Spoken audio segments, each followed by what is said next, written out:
নমস্কার বন্ধুরা, আগামী 4 তারিখে আমাদের পশ্চিমবঙ্গে সোনার পদ্মফুল ফুটেছে।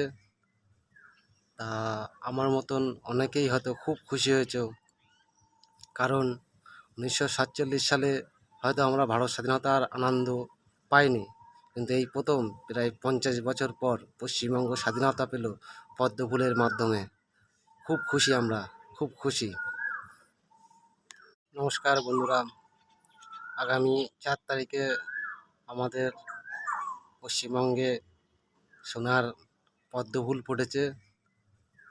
তা আমার মতন অনেকেই হয়তো খুব খুশি হয়েছে, কারণ 1947 সালে হয়তো আমরা ভারত স্বাধীনতার আনন্দ পাইনি, কিন্তু এই প্রথম প্রায় 50 বছর পর পশ্চিমবঙ্গ স্বাধীনতা পেল পদ্মফুলের মাধ্যমে।